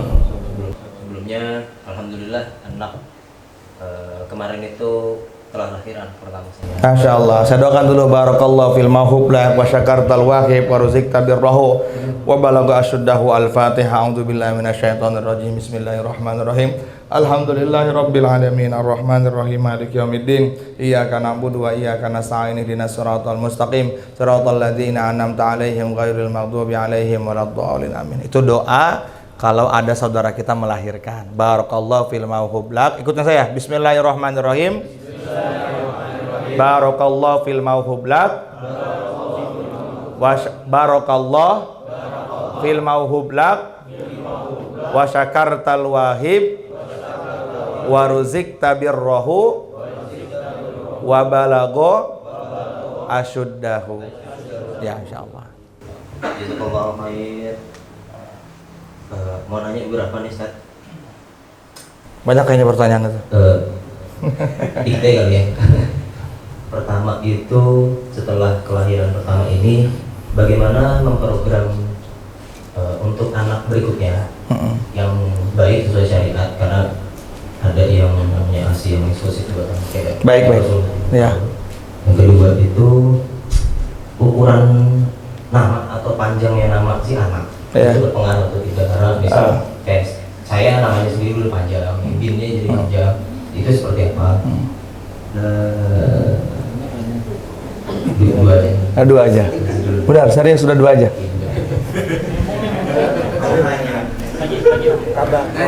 Pertama, kewajiban kata Nabi, kewajiban orang tua kepada anak tadi selain kata Sayyidina Umar juga sama 3. Ya, yang pertama memberikan nama yang baik. Ya, kemudian yang kedua yaitu wayu aku, mengakikahkan. Yang ketiga wayu adabu, memberikan pendidikan yang baik, baik kepada anak laki-laki atau anak perempuan. Kalau anak perempuan tuh ada batasannya sampai dia diambil sama orang, sampai dia sudah menikah. Jadi buat para orang tua yang punya anak perempuan, ketika dia sudah menikah, maka tugasnya si bapak tetap mendoakan, pendidikan tetap dia kasih, tapi tetap yang lebih berkewajiban adalah suami. Makanya penting punya suami soleh, ya. Pendidikan dari mulai sekarang.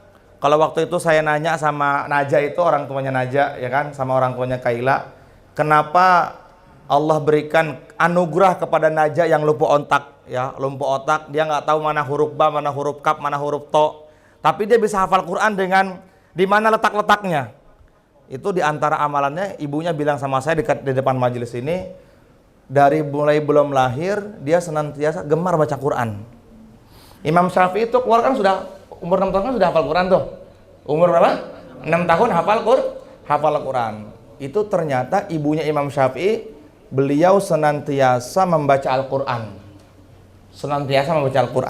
Dan itu menjadi amalannya orang-orang soleh terdahulu. Sehingga anak itu gampang sekali menghafal Quran. Alhamdulillah saya tahadus bin Imam lagi. Ketika saya lahir, ya, ketika istri saya hamil anak pertama Daniel, saya khatam Quran dalam 9 bulan itu 17 kali. Dan saya puasa 4 bulan. Kenapa? Saya pengen. Jadi saya amal ini buat anak. Karena pengen punya anak soleh itu tidak semudah memberikan telapak tangan loh, Mas. Saya pengen punya anak soleh, tapi bapaknya tidur aja, nggak tahajud, nggak bisa. Bapaknya nggak sedekah, nggak bisa. Bapaknya nggak ngaji, nggak bisa. Jadi harus dididik. Nah, kemudian senantiasa, kalau dalam kitab ini, ya, dalam kitab ini si Ali An-Nadwi beliau mengatakan, walaupun dia nggak ngerti tentang hadis, maka bacakan hadis di sampingnya. Kenalkan dia kepada Rasulullah Shallallahu Alaihi Wasallam. Kemudian yang selanjutnya yaitu ini udah di luar dari pendidikan. Kalau tadi Bang Boma nanya ASI yang baik itu gimana? Kalau dalam Al-Quran, haulaini kamilain liman aroda ayyutimar rodoah. Paling baik kalau ngasih ASI sama anak tuh 2 tahun sempurna. Ya, berapa? 2 tahun 2 tahun sempurna. Selagi dalam perutnya si ibu belum ada lagi. Kalau sudah ada lagi kan jadi penyakit itu. Jadi penyakit, kalau orang Sunda bilang namanya lanus. Apa itu lanus? Loyo. Jadi kalau kita, misalnya anak kita baru 1 tahun nih, terus di dalam perut istri kita udah ada isi lagi. Kita masih menyusui anak kita dengan masih menyusui dengan ASI ibunya, maka nanti kurang baik itu. Basi kalau kata bidan itu, jadi kedorong sama ini. Nah, itu berhentikan. Tapi bagi teman-teman yang belum ada isinya gitu kan, sempurnakan 2 tahun. Itu kata para ulama, ya, kalau anak disusui 2 tahun full, cerdas otaknya, penglihatannya juga jernih, hatinya bersih. Ini kadang-kadang kita sebagai ibu-ibu suka malu, nggak mau nyusuin, takutnya kendor, takutnya apa? Jangan, nggak boleh begitu. Ya, ibu-ibu. Maka bagi para suami, resiko kita punya anak. Ya, bagi para suami, resiko kita punya anak, kalau mohon maaf nih, kalau melihat payudara istri kita kalau sudah kendor, ya jangan salahkan istri. Karena memang kewajiban dia memberikan susu kepada anaknya. Ini kadang-kadang Aduh, kamu udah kendor bagaimana sih ini? Nggak boleh kita kayak gitu. Loh, kalau nggak mau begitu ya nggak usah punya anak kalau gitu. Ya, yang lebih parah lagi ada orang, anak perempuan yang pengen punya anak tapi dia nggak mau nyusuin. Itu dosa besar itu. Pelanggaran besar itu. Ya, dengan alasan apapun, nggak boleh seperti itu. Maka kewajiban seorang ibu ketika dia punya anak, kalau dia ada kemampuan, perhatikan, kalau dia ada kemampuan nggak sakit, Allah mengatakan haulaini kamilaini liman aroda ayyutimma rodoa. 2 tahun sempurna liman aroda bagi orang yang mampu ayyutimma untuk menyempurnakan arrodoah persusuannya. Nah, dihitung dari sekarang Bang Boma. Ya, kemudian tidak ada batasan. Jadi yang punya nama ya, yang nama panjang-panjang itu cuma orang Indonesia doang sih. Orang Arab namanya Muhammad bin Salim. Kan begitu kan? Siapa namanya?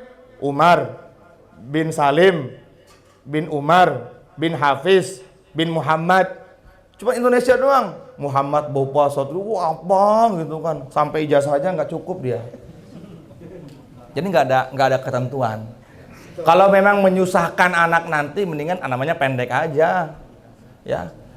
Nama Nabi Muhammad siapa? Bapaknya siapa? Abdul.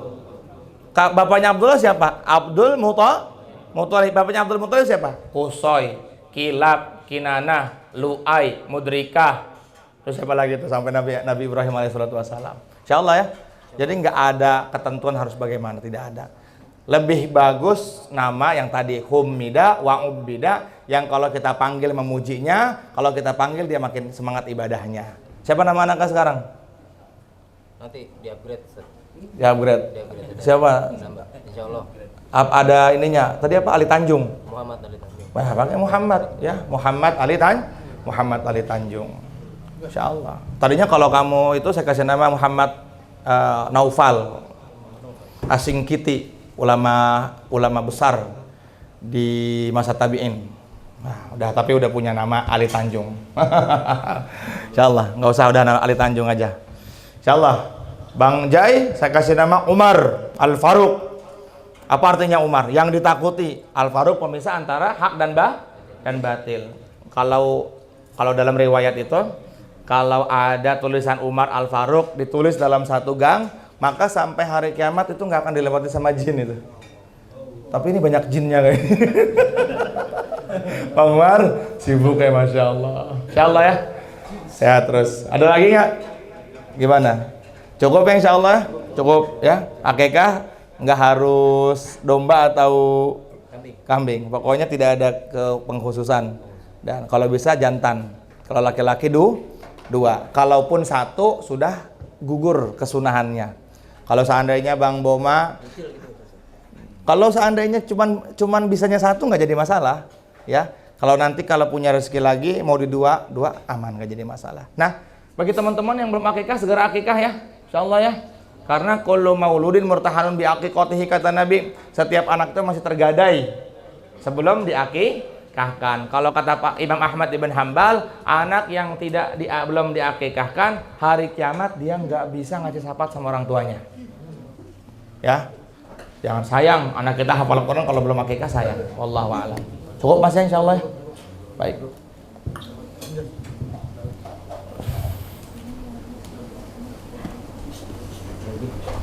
Udah cukup insyaallah. Ala hadhihi niyah wa ala kulli niyatin shalihah wa ila hadrati khususan Mas Rido dan keluarga, mudah-mudahan Allah panjangkan umurnya, Allah istiqomahkan, dan yang paling terpenting bagaimana semua urusannya Allah mudahkan. Kemudian Al-Fatihah yang kedua buat kita yang ada di sini, mudah-mudahan juga Allah sehatkan badan kita, jasad kita, rohani kita, dan semua hajat-hajat kita ditunaikan oleh Allah Subhanahu wa taala. Kemudian Al-Fatihah yang ketiga khusus buat orang tua kita. Sekarang silahkan sebutkan sendiri hajatnya kepada Allah. Mudah-mudahan dengan barokahnya Al-Fatihah kita yang ketiga ini, orang tua kita sehat yang masih ada, yang sudah tidak ada diterangkan kuburannya, diluaskan kuburannya, diberikan ampunan oleh Allah Subhanahu wa taala. Silakan sebutkan.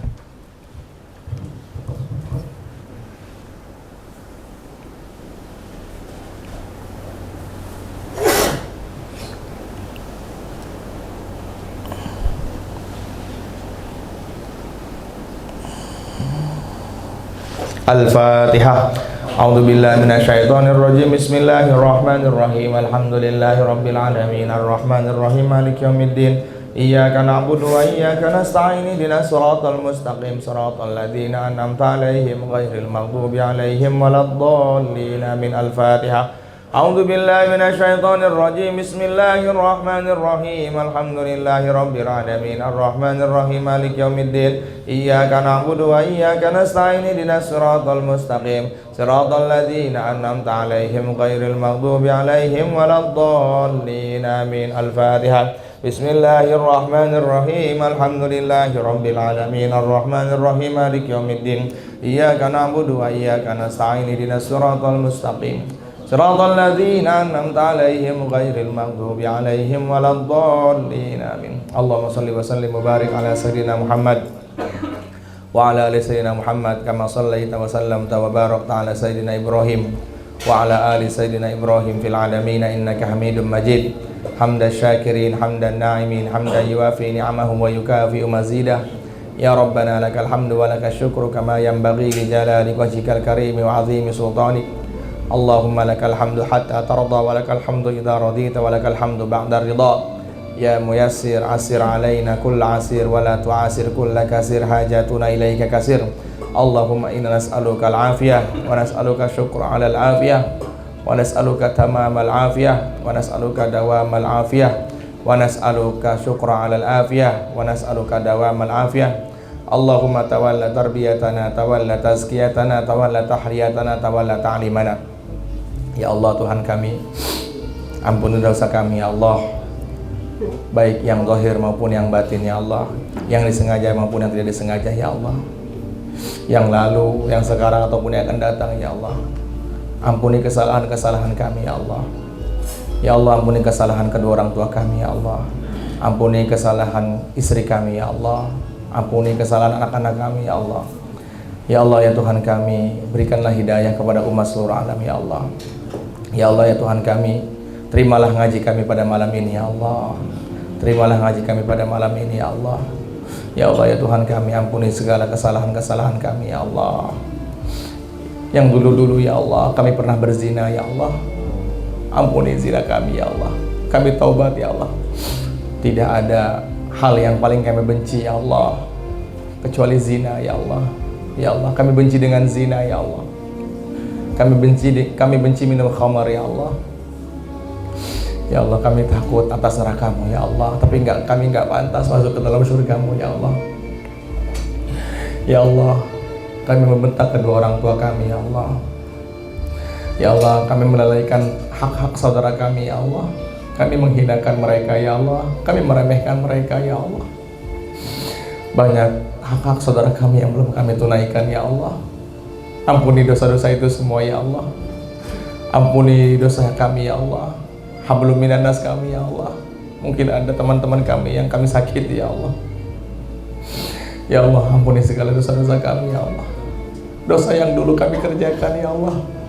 Ya Allah. Ya Allah. Apa yang Rasulullah minta itu yang kami minta. Apa yang Rasulullah tolak itu yang kami tolak. Ya Allah ya Tuhan kami, ampuni teman-teman kami ya Allah. Ampuni dosa teman-teman kami yang ada di sini ya Allah. Sempurnakan iman mereka ya Allah. Sempurnakan hajat-hajat mereka ya Allah. Ya Allah ya Tuhan kami bersimpuh pada malam ini ya Allah. Berdoa, menghamba di hadapan-Mu ya Allah. Merasa hina ya Allah. Jauhkan kami dari mara bahaya ya Allah. Mara bahaya dunia ya Allah. Yang kali ini dunia penuh dengan fitnah ya Allah. Ya Allah. Berapa banyak maksiat yang kami kerjakan sehingga kami terhalang dari ibadah. Berapa banyak dosa yang kami lakukan ya Allah sehingga Engkau murka kepada kami ya Allah. Ya Allah, kami enggak pantas masuk ke dalam surga-Mu ya Allah karena dosa-dosa kami yang kami kerjakan ya Allah.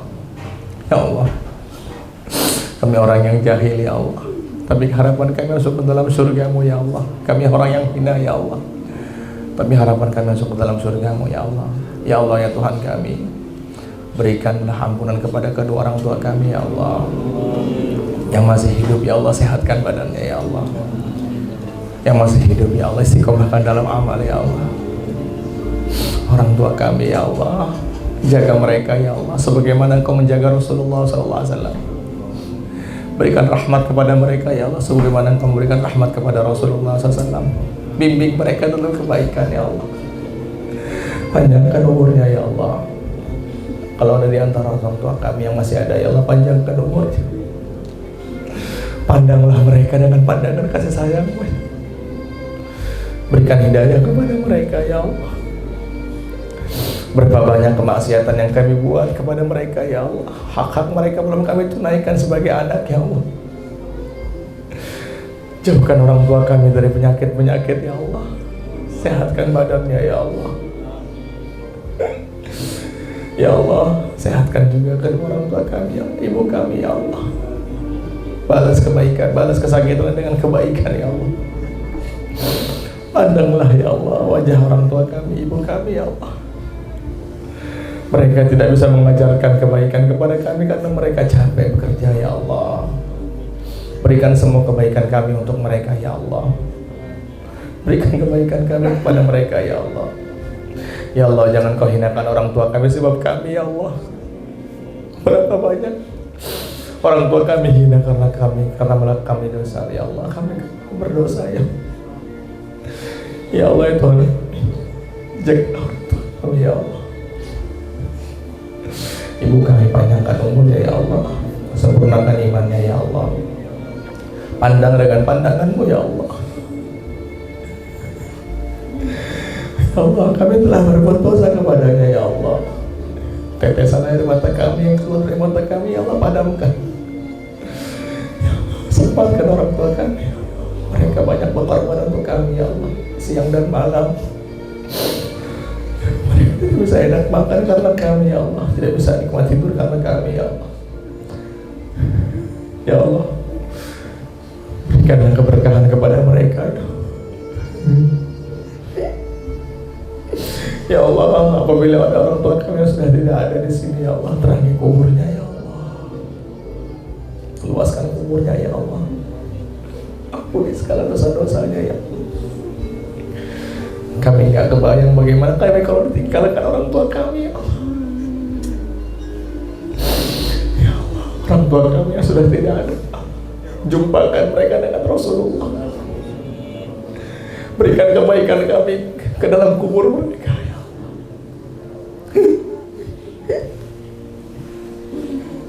Berikan kebaikan kami ke dalam kubur mereka ya Allah. Kami gak pernah bisa buat baik. Tidak ada satu kebaikan yang sampai kepada mereka ya Allah.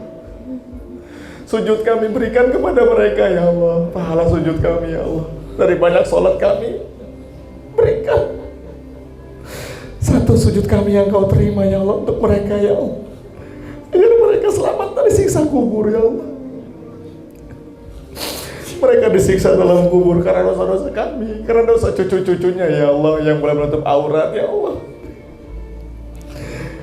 karena omongan kami yang tidak bisa kami jaga ya Allah, karena lisan kami yang tidak bisa kami jaga ya Allah, karena hati kami yang busuk ya Allah, sehingga orang tua kami kena imbas maksiat kami ya Allah. Ya Allah, jangan Kau hinakan orang tua kami dalam kubur ya Allah. Berikan mahkota terbaik dalam kubur ya Allah. Kami ingin berjumpa dengannya ya Allah di surga nanti ya Allah. Ya Allah, berikanlah kebaikan kami untuk orang tua kami. Ya Allah, terangi kuburnya orang tua kami ya Allah. Terangi kuburnya mereka ya Allah. Sempurnakan iman mereka ya Allah. Kami masih tidak mendoakan mereka ya Allah. Kami anak yang durhaka kepada mereka ya Allah. Kami pernah membentaknya ya Allah. Kami takut mereka nggak ridho kepada kami, celaka kami sampai kiamat ya Allah. Ya Allah, mudah-mudahan orang tua kami ridho kepada kami,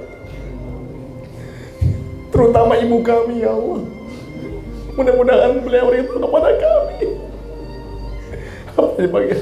Apa jadinya kalau mereka nggak ridho kepada kami ya Allah, sementara mereka sudah di dalam kubur ya Allah. Kami nggak tahu bagaimana nasib kami nanti di hadapan Kau ya Allah kalau mereka nggak ridho kepada kami. Nabi pernah mengatakan al-jannatu tahta aqdamil ummahat, surgamu ada di bawah telapak kaki ibu kamu. Sebelum mereka Ketika mereka masih hidup, kami belum minta maaf ya Allah. Ya Allah, sampaikanlah rintihan kami, tangisan kami ke mereka ya Allah. Mudah-mudahan mereka dalam kubur memberikan ridhonya kepada kami. Ya Allah ya Tuhan kami, sempurnakan iman mereka ya Allah. Ya Allah ya Tuhan kami, berikanlah keberkahan guru kami kepada kami ya Allah. Berikanlah keberkahan guru kami kepada kami. Berikanlah kebaikan mereka kepada kami ya Allah. Berikanlah hidayah mereka kepada kami ya Allah. Jaga guru-guru kami ya Allah. Yang ada di Temboro ya Allah, jaga mereka ya Allah. Yang ada di Sukabumi ya Allah, jaga mereka ya Allah. Yang ada di Pakistan ya Allah, jaga mereka ya Allah. Yang ada di Banten ya Allah, jaga mereka semuanya ya Allah. Guru-guru kami yang telah mengajarkan ilmu kepada kami, jaga semuanya ya Allah. Ya Allah, tolong kami dengan guru kami ya Allah. Ya Allah, tolong kami di sirat nanti dengan sebab kami menuntut ilmu agama ya Allah. Ya Allah, jagalah guru-guru kami ya Allah. Panjangkan umur mereka ya Allah. Sempurnakan iman ya Allah. Ya Allah, pertemukan kami dengan Rasulullah SAW di dunia kami sebelum di akhirat kami ya Allah. Satukan hati kami di malam majelis ini ya Allah. Jangan kau cerai-beraikan kami dalam majelis ini ya Allah. Masalah sekecil apapun ya Allah, selesaikan ya Allah. Jangan kau besarkan ya Allah.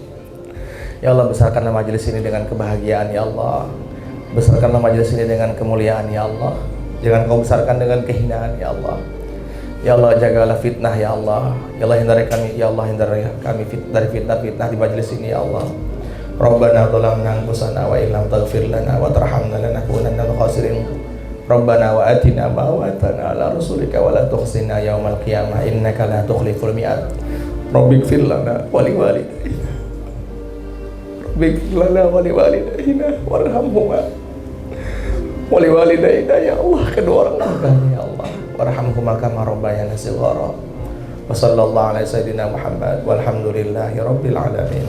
Salatullah salam ala toha rasulillah.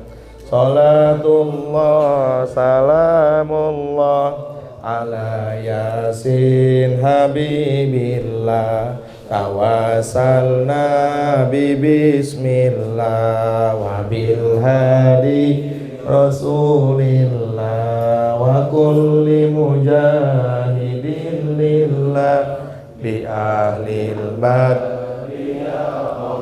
Subhanallah bihamdihi, subhanakallahumma bihamdik, asyhadu an la ilaha illa anta, astaghfiruka wa atubu ilaik. Mohon maaf lahir batin. Assalamualaikum warahmatullahi wabarakatuh.